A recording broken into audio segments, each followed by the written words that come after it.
तो उन सांपों को ना वापस उसी डायन के घर पे आना पड़ा और वो सांप इतने भूखे मर रहे थे, मतलब उनको इतनी ज्यादा भूख लगी हुई थी कि लास्ट में उन सभी सांपों ने उसी डायन को खा लिया जिसने उनको पाड़ा था। तो ये बात तुम्हारे जो पड़ोसी है उनके सबके घर में धन आ जाए, मतलब वो अमीर हो जाए। तो उसने भाई सोच में बैठ गया वो कि यार मेरे पड़ोसियों के पास धन आ गया ना, तो मतलब मेरे जो वंशज हैं उनका तो मतलब वो तो सबसे नीचे हो जाएंगे। तो उन्होंने ना उसने फटाक देनी वहां पे ये लिखा कि नहीं, ऐसा नहीं होना चाहिए कि मेरे पड़ोसियों को कोई भी धन मिले। दूसरा क्वेश्चन था कि छोरा एंडी काम करूंगा, काम गेल्या माँ बाबू का नाम करूंगा। तो भाई हम आ चुके हैं घर पे, मंदिर से आके हमने खीर खा ली, बहुत ही अच्छी बनी हुई थी। और भाई इसी के साथ हमारे इस ब्लॉग की एंडिंग भी हम करने जा रहे हैं। लेकिन भाई उससे पहले, एंडिंग करने से पहले ना एक छोटी सी बात बताता हूँ। जैसे मैंने थोड़ी देर पहले भी बताया था कि कर्मों के अनुसार हमारी ज़िंदगी चलती है। हम पूरी ज़िंदगी तो मतलब है ना, एक मैंने स्टोरी सुनी थी।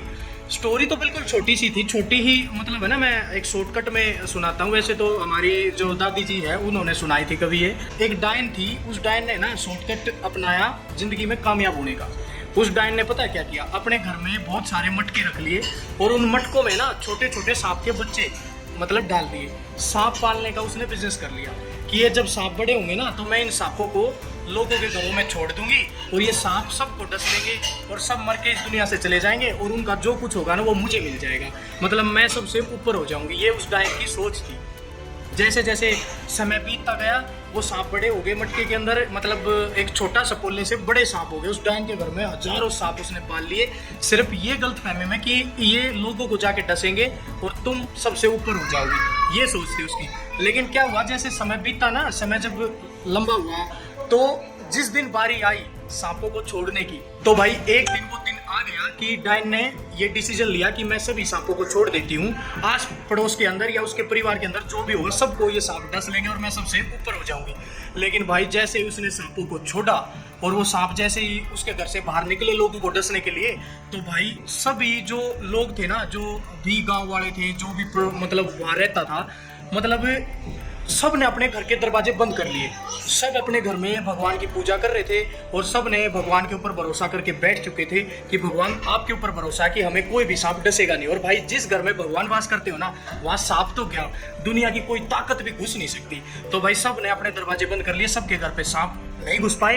तो उन सांपों को ना वापस उसी डायन के घर पे आना पड़ा और वो सांप इतने भूखे मर रहे थे, मतलब उनको इतनी ज्यादा भूख लगी हुई थी कि लास्ट में उन सभी सांपों ने उसी डायन को खा लिया जिसने उनको पाला था।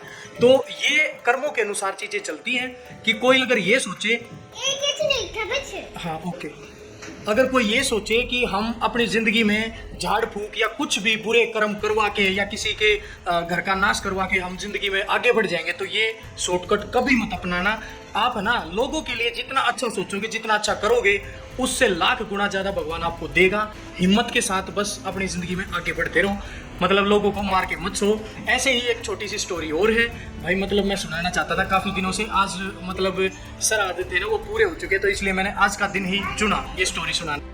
तो दूसरी स्टोरी है भाई, क्या हुआ, एक इंसान था जिसने पूरी जिंदगी बुरे कर्म किए, लोगों के घर पे पता नहीं क्या क्या भाई वो गलत काम करवाता था, झाड़ फूक पता नहीं क्या क्या करता था, लोगों को सताता था, लोगों के बारे में ना उल्टी सीधी अफवाहें फैलाता था, कुछ भी मतलब मनमर्जी से करता रहता था वो। तो एक दिन उसकी भाई, देखो मरना तो सबको है, तो मरने की बारी आई, वो दिन निश्चित हो गया कि उस दिन उसकी मौत होगी।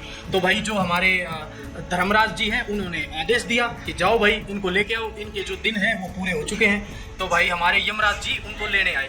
जब यमराज जी धरती पे उनको लेने आए तो भाई वो इंसान तो भाई मतलब यमराज जी के साथ लड़ाई करने लग गया कि मैं आपके साथ नहीं जाऊंगा, मैंने तो अपनी जिंदगी में बहुत पुण्य किए हैं। तो भाई यमराज जी ने उनसे पूछा कि भाई क्या पुण्य किया आपने, बता तो दे।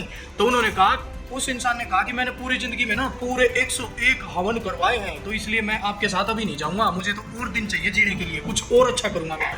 तो यमराज जी ने ना भाई धर्मराज को बुला लिया वहाँ पे कि ये इंसान तो जाने के लिए तैयार नहीं है, इन्होंने तो मुझे यहाँ पे बीच में अटका दिया, एक बार इनकी बात सुनो। धर्मराज जी ने भाई उस इंसान से पूछा तो उसने तो वही जवाब दिया कि मैंने तो 101 हवन करवाए हैं अपनी जिंदगी में, तो मैं तो बहुत अच्छा इंसान हूँ।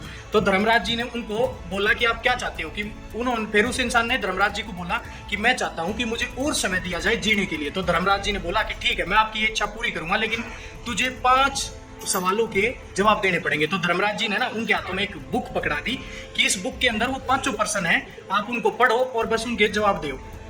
लेकिन धर्मराज ने बोला तुम्हारे पास सिर्फ 5, अगर 5 मिनट में जवाब नहीं दिए ना तो भाई तुम्हारा जो ये खेल है वो खत्म हो जाएगा, मतलब फिर मैं आगे तुझे समय नहीं दूंगा। तो भाई 5 जो थे ना उनमें से भाई उसने जैसे ही बुक खोली ना उस इंसान ने, तो फर्स्ट में था कि भगवान ने ये पूछा था कि तुम्हारे मरने के बाद तुम्हारे जो पड़ोसी है उनके सबके घर में धन आ जाए, मतलब वो अमीर हो जाए। तो उसने भाई सोच में बैठ गया वो कि यार मेरे पड़ोसियों के पास धन आ गया ना तो मतलब मेरे जो वंशज है उनका तो मतलब वो तो सबसे नीचे हो जाएंगे। तो उन्होंने ना उसने फटाक देनी वहां पे ये लिखा कि नहीं, ऐसा नहीं होना चाहिए कि मेरे पड़ोसियों को कोई भी धन मिले। दूसरा क्वेश्चन था कि तुम्हारे जो भाई है, यानी कि जो तुम्हारा भाई है उसकी शादी हो जाए और उसका वंश चल जाए। तो भाई उसमें भी उसने थोड़ा सा सोचा और काटा मार दिया कि नहीं भाई, मेरे भाई की अगर शादी होगी तो उसका वंश चल जाएगा आगे, उसके मतलब परिवार जो संपत्ति है वो तो 2 हिस्सों में बढ़ जाएगी। उसमें भी भाई फटाक देने उसने काटा मार दिया। तीसरा था भाई कि आपका एक जो प्यारा मित्र है उसकी लंबी आयु, मतलब उसकी उम्र लंबी हो जाए और वो जीवन में जो भी चाहता है वो उसको मिल जाए। तो भाई उसने फिर सोच में बैठ गया।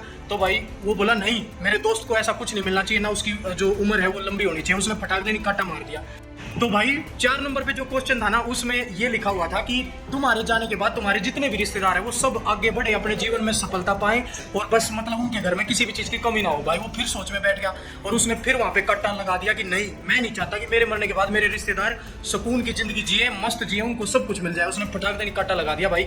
अब वो पहुंचा 5 नंबर क्वेश्चन पे, यानी कि 5 नंबर का जो प्रश्न था ना भाई उसमें लिखा हुआ था कि आप की जो आज मृत्यु होने वाली है उसको माफ कर दिया जाए और आपकी ना वायु को और ज्यादा लंबी करी जाए। तो भाई उसी पर्सन में लिखा था उसकी जो आज मौत होने वाली थी उसमें भाई उसको भगवान माफ करने वाला था।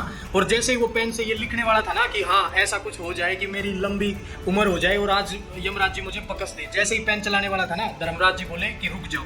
तो उसने पूछा अरे मैं क्यों रुक जाऊं, इसमें तो मैं लिखूंगा। तो उन्होंने धर्मराज जी ने कहा कि आपका समय समाप्त हो गया। आपने 5 मिनट जो आपको दी गई थी वो 5 मिनट आपने लोगों के नुकसान करने में खराब कर दिए। यानी कि आपने कहीं पे भी ये नहीं सोचा कि भाई चलो मेरे मरने के बाद अगर किसी का भला हो जाए या मेरे जीते जी किसी का भला हो जाए, तो मतलब आप नहीं चाहते, आपने ना अपना समय बर्बाद कर दिया लोगों को सिर्फ बर्बाद करने में। तो जो दूसरों को बर्बाद करता है भाई उसका तो मतलब बर्बादी का जो समय होता है ना वो निश्चित होता है, कोई उसको टाल नहीं सकता। धर्मराज जी बोले कि भाई ये बुक मुझे दे दे, अब जो तेरा होगा वो जाके मतलब वही लोक में हम देखेंगे तुझे कहाँ डालना है, तुझे सर्वलोक में डालना है या तुझे पाताल लोक में डालना है, नरक में डालना है, तो वही जाके तय होगा, चुपचाप हमारे साथ चल। तो ये ऐसी कुछ भगवान ने पूरी दुनिया को बनाया है। तो अपने कर्मों को सुधारो, ये फालतू हवनगिरी दिखा के लोगों को, पहले तो पूरी जिंदगी कर्म खराब करो, फिर कुछ दिन के लिए हवन करो और फिर अपने छाती पीटते घूमते रहोगे हम तो बहुत अच्छे हैं। तो ऐसा नहीं है। आज के आरडी न्यू व्लॉग्स को प्लीज सब्सक्राइब कर देना। मिलते किसी नेक्स्ट व्लॉग में, तब तक आप सभी को जय श्री राम। मैं हंडी छोरा हंडी हंडी काम करूंगा, काम गिल्या माँ बाबू का नाम करूंगा।